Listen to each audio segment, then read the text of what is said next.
Welcome, everybody. I'm Kerry Banks. This is a great event for Lubbock and West Texas. I can tell you, I've been a performer in the West Texas area for a long, long time. And I can tell you, in 2023, the live music scene is the best and most vibrant it's been since the 1970s. And we got a lot of people to thank for that. There's more venues and more chances to play live music than it's been in a long, long time. And I'm really happy that we're at that place. A lot of it has to do with us becoming a music-friendly city and all the hard work that so many people have done to get the word out, to promote live West Texas music. And our panel today includes venue owners and venue workers and those in charge. And we're just going to let these folks introduce themselves and tell a little bit about their venue. And we got a series of questions that we like to ask the panel here. So you get to know them, they get to know you, and we become this big, happy music family where we all get to play music and people give us money. Daryl, tell us a little bit about a very brief history of the Cactus Theater, your history there, and a little bit about what you do at the Cactus Theater. Well, the Cactus Theater is the last of the original single-screen movie houses in Lubbock. It was built in 1938, operated as a movie house exclusively until 1958, so a two-decade run. Was shuttered and stripped of everything, used as a scrap iron warehouse for the folks next door. And they were building fences, wrought iron gates and fences and such, Greer Iron Works. And they used it for the next 25 plus years. Then rebirthed in the 90s. Don Caldwell with a group of investors purchased the building and rebirthed it, reopened it as a music venue, added a stage, which it did not have. And by that time, the screen was long gone, all the projection and all the seats. It was just an absolute, it was more empty than this room right here. I mean, it just was down to the bones. And so they operated it for the next 21 years. And then I had promoted a couple of shows, like I promoted a show here in my early promoting career. I was doing some shows around town trying to get my feet wet as an independent promoter. And then I started the process of trying to renovate my granddad's theater in Plainview. And along that process, trying to get advice and figure out, kind of how to move that along, I asked Don Caldwell for some advice. And, of course, that turned into a sales pitch. If any of you know Caldwell, it flipped on its end, and all of a sudden I wasn't asking advice. I was being pitched the Cactus to purchase. And I got to thinking about it. That was never my intention, but it made a lot of sense. So after all, I live here, didn't live in Plainview, and I was trying to do a crazy renovation in Plainview. But anyway, so I wound up making the purchase of the Cactus in 2016. So 7.5 years later, well, it feels like 10 or 20 years, but we have upgraded just about every facet. We're talking about lights, sound, chairs, carpet, lights out front, marquee out front. Some of you may have noticed in the last 6 months, have a brand new marquee out front. I say new in that we upgraded the old one, so it's a shining beacon down there in the Depot District now. So try to retain the history and yet move it forward. So having a lot of fun with the Cactus, and it's kind of my playpen, really. It's kind of I'm just a huge music fan, like so many of y'all. Grew up here wanting to add to the fabric of life and entertainment, and just as a music fan and historian of sorts, I said, this is my role. This is where I need to be. And so I've had a lot of fun. I work at it crazy hours. I was up till 4 last night. As a matter of fact, I'm working on 4.5 hours of sleep, sending out an e-blast about our shows this weekend and all our, upcoming Christmas shows. So I do the booking, run lights, stagehand, hospitality, run everything except the soundboard and the ticket booth and their concession crews steady and everything. So, it's just, again, it's, you might call it a hobby for me. I have other businesses that I operate in the background, and I've been fortunate that those have been successful enough to allow me to run the Cactus basically as a labor of love. I treat it as a business. It is a business, but for me, it's kind of the culmination of a lifelong, quest to run the theater and to bring good things through. So we're very different in a lot of ways in that we're not a club. And so the way we book and things like that are a little different, but we can talk more about that. But that's kind of a history of the Cactus and my role. You can pass the mic on. Thanks, Daryl. All right, I'm Taylor. A lot of y'all know me. I'm the outside sales and distribution manager for Two Docs Brewing Company. We are a full-scale distribution and production facility here in downtown Lubbock. Based on our proximity to the Cultural Arts District and a lot of our personal connections throughout the city, it made sense that we were going to be a prime music venue for downtown, given the opportunity. We've been booking music for as long as we've been going in business, coming up on 5 years now. We do live music 3 days a week. That's Friday and Saturday each weekend. And then Sunday evening, we always close off with our 502 Jam, which for the winter time is actually transitioned rather into a more of like a songwriters event. We're still kind of getting our basis on how we want to set that up and make sure that it's successful as possible and benefits you guys as independent artists as best as possible. But that's basically who we are. I'm here today to kind of talk about how do we get to understand you guys and your needs as artists, and how do we do better as a venue to satisfy those things. We've got some air to clear from Two Docs perspective, but we love you guys. We love artists. And again, we love the arts. We want to make sure that you guys are supported and that we're helping to continue make Lubbock a music-friendly city. Thank you, Taylor. Nicely said. My name is Jake Stevenson, and my dad started Jake's Back Room, and Jake's in 2003. I grew up coming to shows back here throughout my adolescence, watching 3 Days Grace and Papa Roach, right before they made it really big, Chevelle, all sorts of bands. And it really sparked an interest in me to be in this industry. And I'm a musician myself. I go to Texas Tech studying commercial music, and now I get to work at Jake's Back Room full time, where I can upgrade us into 2023.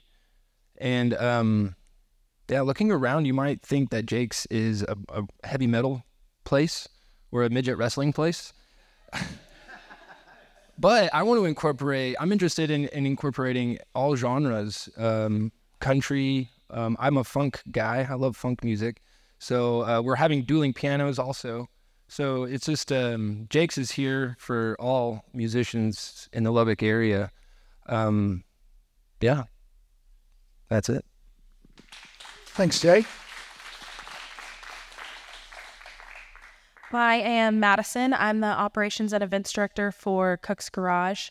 We opened back in 2017, and then I started in 2020.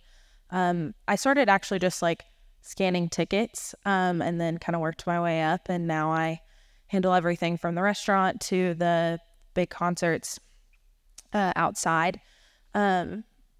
We're really lucky. Our owners, Misty and Rusty, they're brother and sister. A lot of people think they're married, so I have to tell people that.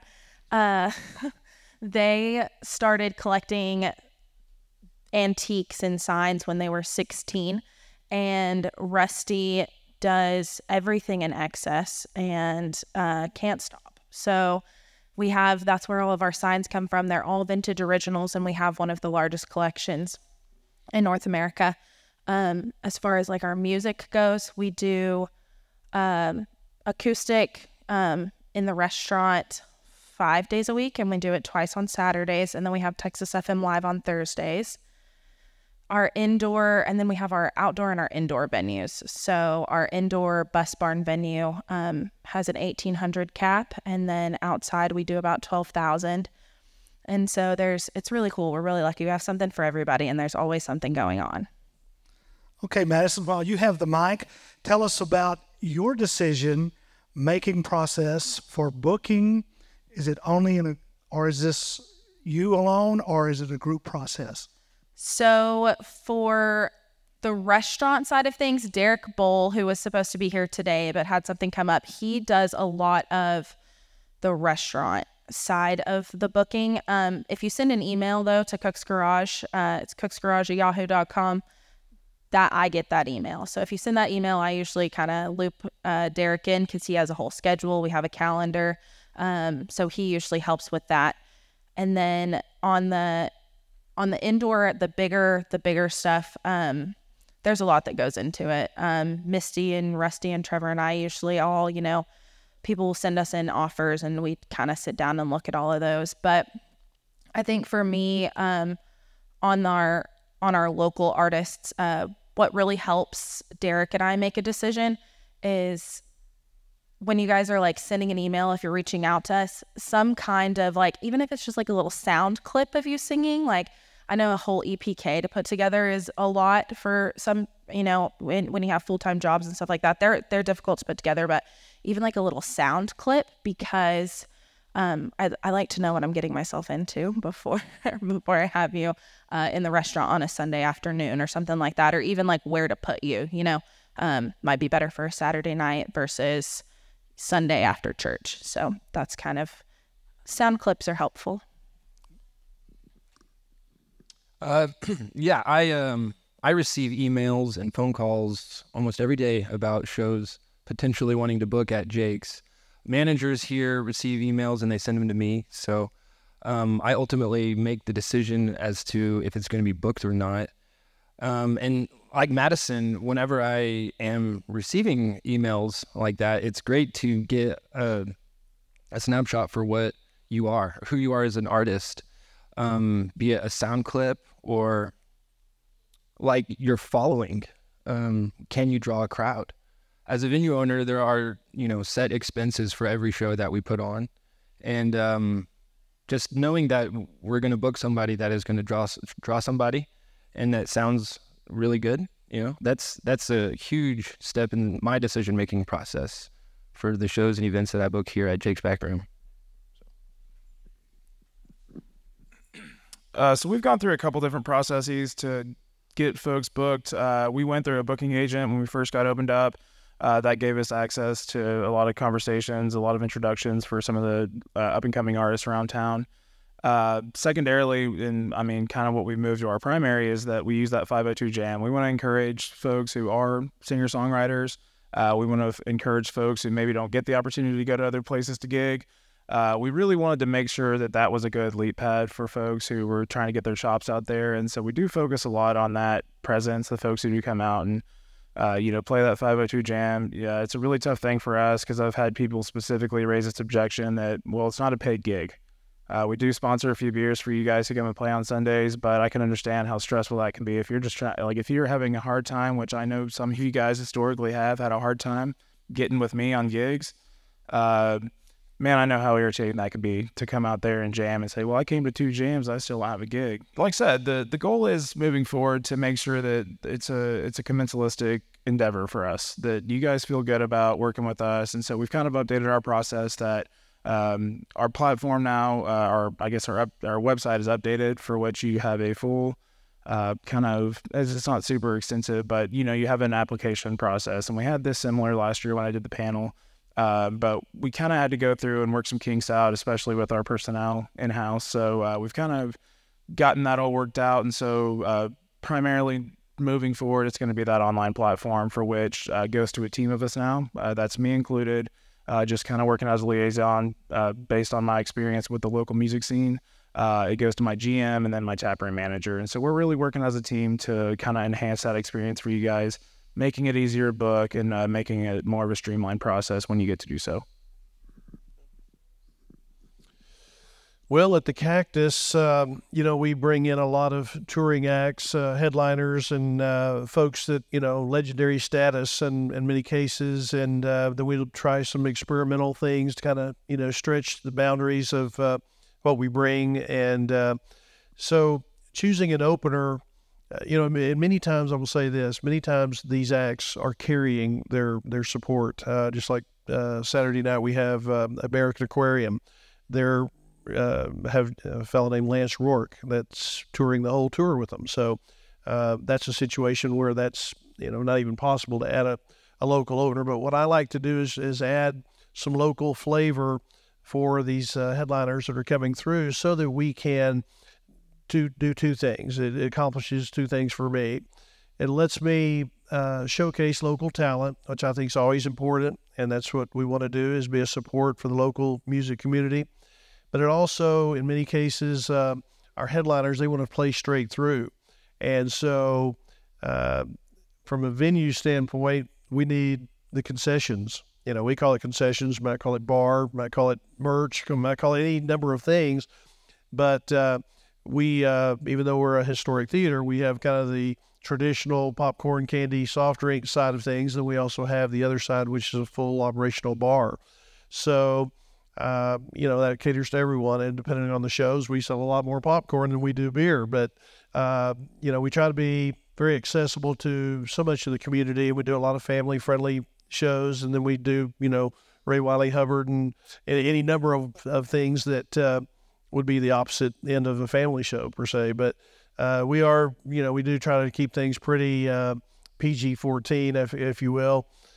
Because the Cactus has, just that reputation and in the community of being a little more conservative. And so as far as openers, I need to know who's out there. I've gotten to know several of you over the last year or two, more so than in the past. I've tried to reach out and inquire with other folks and songwriters and say, hey, who's up and coming, or who's a fresh new face, or who's doing some really good stuff right now. And so I try to, stretch the boundaries in that way, but I have to know who you are. So I'm glad to be here today and see the showcases and get to know some new people and new faces. Daryl, while you've got the mic, what are some things specific to the Cactus Theater that we as performers need to know before we play there or book there? Well, it's just, like I say, it's just a little different environment than a club type gig. It's because of its history and, a lot of performers, a lot of musicians, they come in and they don't know exactly what to expect because maybe they're used to playing the bars, and it's just a little bit different environment. And I would say that we just have a little bit more of a decorum, a little more, I don't want to call it formality, but just do your thing and do it well. Be timely. I really have never had any problem with people not making sound check or whatever. We're pretty loose, and a couple hours before showtime, 30-minute sound check is pretty much what we allocate, but we don't use it all near that amount usually. So usually 5-10 minute sound check for our openers is sufficient. And I typically do solo acoustic openers. I'll just add that because the simplicity of getting you on and off stage is really important. There are very few bands that want us to have a full takedown, full band type situation, and the budget typically doesn't allow for it. But we do like to showcase the local talent and keep it simple. Taylor, what is specific to your venue? I think specifically going against Daryl, we pretty much require you to bring your own PA. I don't know how standard that is for a lot of you guys, but that's one of the main things that I think maybe causes a stip for at least the setup, just getting there a little early. Nothing really, though. I think it's a pretty laid-back environment. It's a brewery, so there's a lot of families around, a lot of doggos running around. It's pretty casual. We focus more centrically during the spring and summertime where we can utilize our patio, and it's a really fun environment out there. If you've got a light show or anything like that, we're accommodating to cut our lights off and kind of do whatever you want to. We've done a lot of kind of small festival-style events with local artists where they just had kind of a vision that we like come to life. One of those being Lubbock Live Festival for the Arts. Plug for my homies out there. We just want to make sure that, like I said, it's easy and working for you guys. Like I said, you get free beer when you come play with us, so we hope that that's at least a little bit of an enticement to come and enjoy yourself and let it be one of those more unique experiences that you experience around town. Jake? So Jake's is a club, and so it is a very different booking process than what the Cactus may go through. And like I said earlier, we're wanting to incorporate all musicians throughout Lubbock. So whenever we're booking here, I tried to stay as professional with the local artists as I do the touring artists that come through. Not just to make the show easier, but to continue that professionalism and kind of give local artists a taste of kind of the way we operate whenever we are working with national touring artists that come through with giant displays and huge stage productions.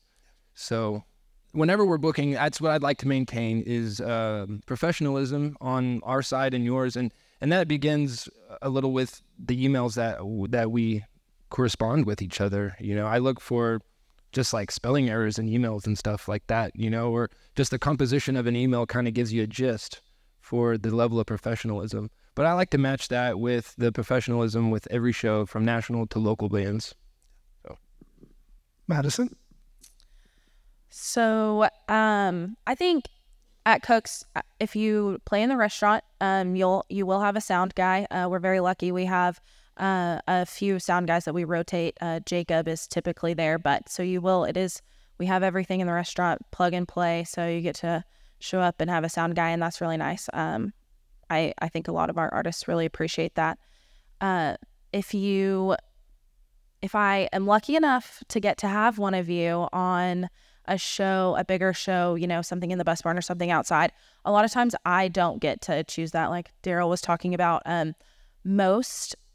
most acts that we bring, they travel with their support already, or it's kind of they're within the same management company, so the management company has already decided who is opening. It's very rare that I actually get to pick an opener, but if I do get to pick an opener, I think be on time. I haven't ever had a hard time with a local opener. Be on time, and I'm happy to see your face. It's going to be great. But I don't think there's anything we don't have anything super crazy going on. We're really chill. Well, Jake kind of touched on this a little bit about being professional. I had a student when I was teaching South Plains College, talented young man, and he was obsessed with Garth Brooks to the point that he moved to Nashville and literally camped out in his car across the street from Garth's house, to the point where Garth actually came out, walked over to his car and said, "Dude, what do you want?" And my student said, "I just want to meet you, man." With that in mind, what's the worst thing that a musician can do approaching you in your venue?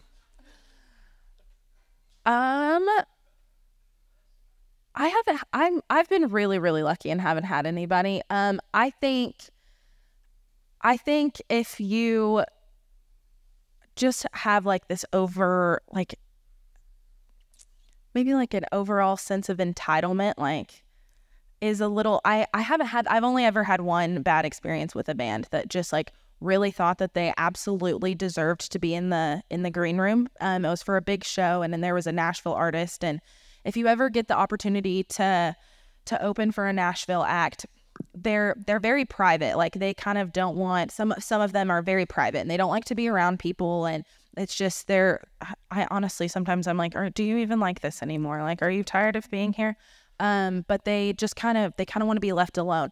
And so as much as I would love for you to get to meet them, I am not going to traipse you back there into their green room so that you can do that.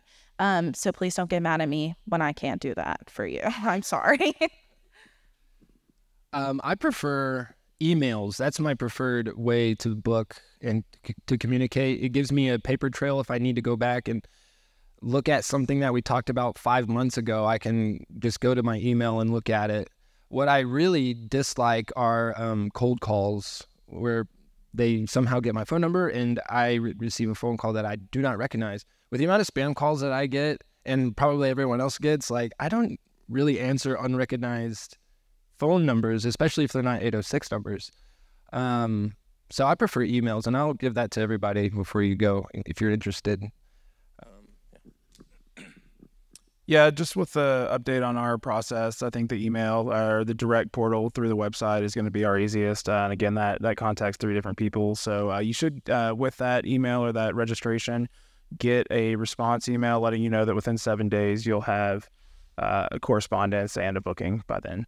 And yeah, as far as that goes, though, I mean, it's since we specifically are changing our process after 4.5 years of booking music, I'm going to expect a few people I know from other realms or met just when I was out on the town one night and liked their act. There's going to be a few of those exchanges where they get my business card, my personal. So, I mean, it's no hard. Like, it's just, like I said, the goal is to get you guys booked and taken care of. So, we like one better than the others, but, you know, you can approach us how we need to make sure it happens. Yeah, I enjoy getting out on those occasions when we're not booked on a Friday or a Saturday, and that happens every now and then. And I'll go out and specifically try to go out and hear some live music, hear at a restaurant or another club or whatever. I don't go to many clubs, but mostly restaurants where many of you play. And I try to, make acquaintance, pass my card, what have you, and kind of start that process from my end if I'm impressed, or if I'm on a panel for a songwriter contest or something like that. That's how I'm drinking in new information, making new contacts. So that's great. And, I agree, on these national acts, some of them are pretty particular about their space. And so I think that's important to emphasize that just because, I get you to open for a major act, it doesn't mean that you've got, access to their inner sanctum, because they are private. Some of them are very conscientious. It may be a health thing. It may be just a personality thing. And like you say, it's some of them have been doing it so long, you wonder, wow, are you so jaded that you just can't say hi to the guy that opened the show for you? Or, it's kind of weird. I try to bridge that gap where I can, but also know where the boundaries are. So I think it's important to kind of, be reserved when you're playing at the Cactus, backstage or what have you. Do your thing, get on, get off, be efficient, do a good job. But don't just assume that you can camp out, with a major artist. They just they appreciate the fact that we need the opener. Sometimes they begrudgingly, some of them, allow us to have an opener. Most of them just want to go out and do their thing, but we say, hey, we really need this for our concessions, and so they'll give in to it many times, most times. But you just gotta play the game, I guess.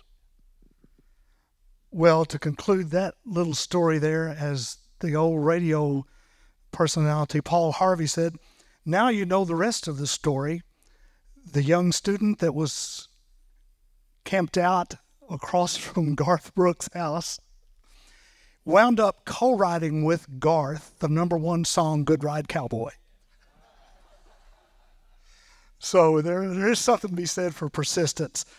Daryl, do you, first of all, use paper contracts with especially the opening acts, or do you consider email a legitimate and legal contract with your artist?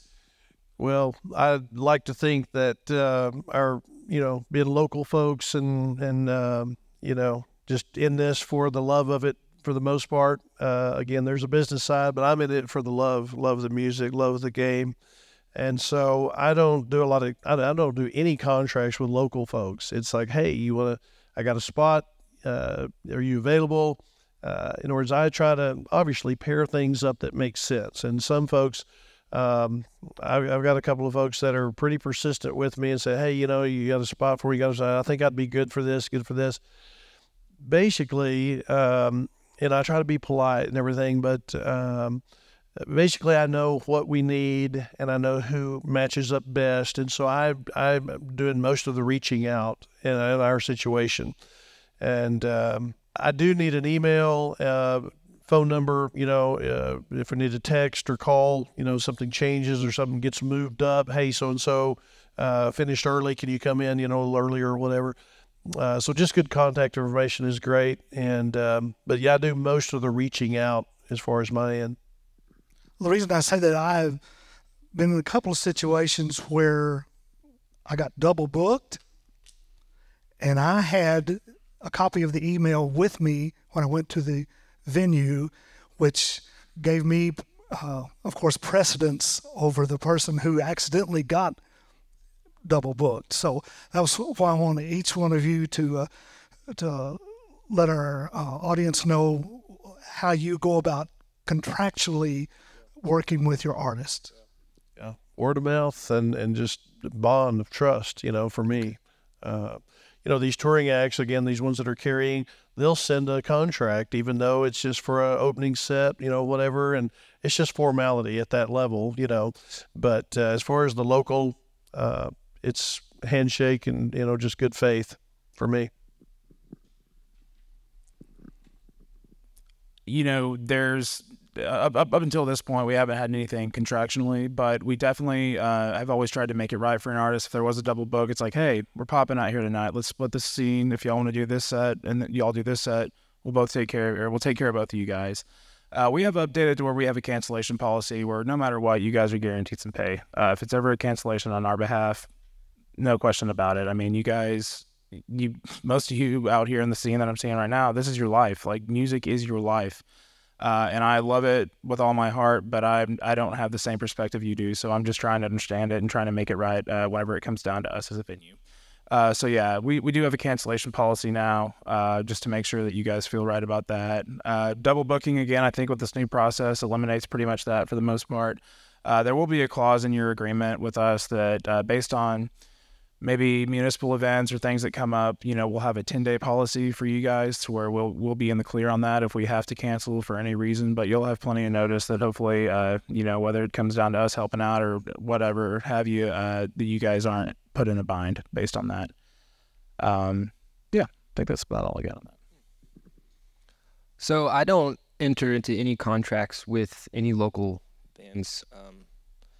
The contracts that I enter into are with the national touring bands, and that's usually through a promoter who is bringing those bands in, or if they're paying for the venue space, which is preferable for me, it's less risk on our part.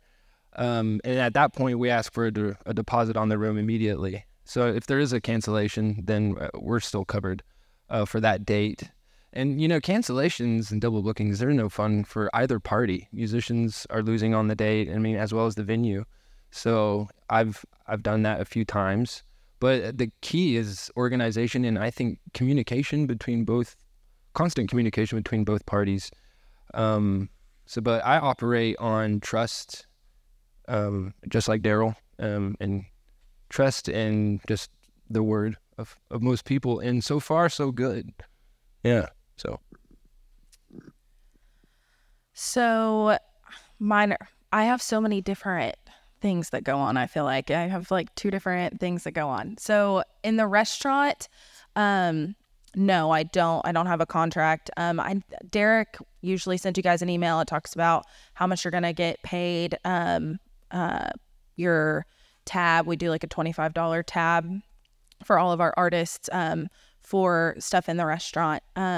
For my bigger stuff outside, for local artists, I usually don't have a contract. I do prefer an email on it. And like he was saying, if you showed up with an email, or you could pull an email up on your phone and be like, oh, he has got the email, so I'm gonna let him play. Derek books a lot of the stuff inside, so he'll usually send that. And so I would have gone with what was on an email. And then, done our best to make it work if we could have, song swapped or tried to figure something out. But for my outdoor stuff, an email, usually just kind of let you know how much you're going to get paid. And then For that stuff, I ask for a W-9. That's usually kind of my little like confirmation. I always need a W-9 for those just to pop in the file because of expenses and stuff. For bigger acts, obviously we have to have a contract, but just so that they can see like, hey, this is who's opening, that they can see like how much I paid you, that I'm not. Sometimes they like to do an audit. Sometimes the management company will want to audit like who I paid and what I paid them and whatever. So I like a W-9 if I can get one, and just a little email kind of written out, but I don't need a huge contract or anything. No. Just who, what, where, when, and how much, right? Yep. That'll do it. Do we get free drinks? So inside the restaurant, there's a $25. There is that $25 tab. You've played in there. So I highly recommend the salmon. It's awesome. So we have that $25, and then for a bigger show, I will fill like a small rider. Nothing crazy, but I will fill a small one. So, you personally, what would you say to the Lubbock music performing community? Just your personal thoughts. I think we're doing a really great job. I personally need to be better about getting out and going and catching some more shows. I think I would just kind of like to see people build each other up a little bit more, and like it's not always a competition. Like, you're not losing because somebody else is doing good. I promise. Like, it's okay. Yeah, I want to go back to being just the professionalism thing. Anybody looking to book, it comes down to professionalism, and being easy to work with, understanding that there's always going to be some variable that doesn't go right, and that's where you make the decision on if you're going to be easy to work with or if it's going to be hard to work with, right? And then that sways others' decisions for the future, and for musicians on stage, make moments on stage. The music is your vehicle to make moments. That's what people go home thinking about, are the moments, not the chords you played. That helps for sure, but they go home thinking, do you see how he pointed at me in the crowd and did a call and response with everybody? That's amazing. So think about pressuring your audience by creating moments on stage. And I think that's when you'll really create a memorable show, and that will help you in booking. Just have faith in the venues. Like I said, we're humans. There's going to be some issues here and there, but we are here for you guys. But also that means have faith in yourself as a movement. Lubbock music is something that sucked me right in. I have very minimal musical talent, but once I got to meet some of you guys, hang out with some of you guys, see more shows, I realized how immense the scene was. And this is something that I could actually say, seeing you when I was a little kid, watching you play some music with my grandfather, I think. There's people out there that are really making a movement for the scene. Stacy is an immense help. She has been such an advocate for everything I love about Lubbock.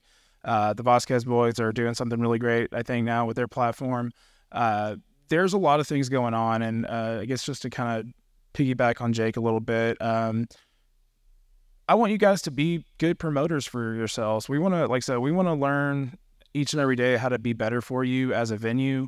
But I do want to see more promotion. I know a lot of you guys are great. Like I said, you're full-time artists, for goodness sake. You know how to do this. You know how to get out there and make it for yourselves. But that's something that we're going to focus on the next year, is really working on getting together and making a cohesive effort towards bringing people to not just the venue, but the show, as Jacob pointed out. So, yeah, let's make it fun. Yeah, I agree. If we book you to open a show, the participation on your end as an artist to let people know that you're playing there. I've got a show tomorrow night, as a matter of fact. Rising country guy, I believe he's from East Texas, is his origins. But anyway, Brian Martin's coming in tomorrow night. Not that well known to the general masses. He's rising, but I need an opener for that. So maybe I'll discover somebody this afternoon, somebody that maybe's a Texas country, maybe singer-songwriter. If you're sitting out there right now, hit me up. Let me know who you are. We didn't know exactly if the show would make or not. It's actually doubled in sales in the last 24 hours, thanks to some extra promo and stuff that we're doing. And I think he did a radio interview this morning on Triple L, which really kicked that up. So that's a rare situation that we don't have the opener lined up this close to the show. But again, we just didn't know. We're trying to help break this artist in this area. But if you're on one of our shows, to promote yourself and add value as when you're talking to I'm talking to a tour manager or someone to see about them approving an act. And that's another thing we haven't really talked about.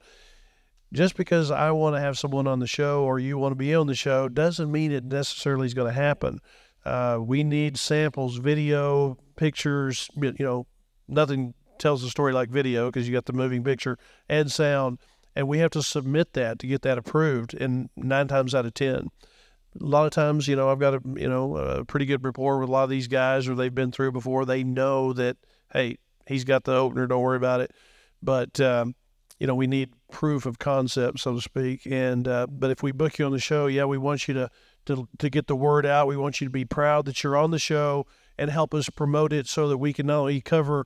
We're putting you on the show for 2 reasons: to promote you as a local artist, to also enhance our concession sales, but to also add some luster or some bonus content to the show.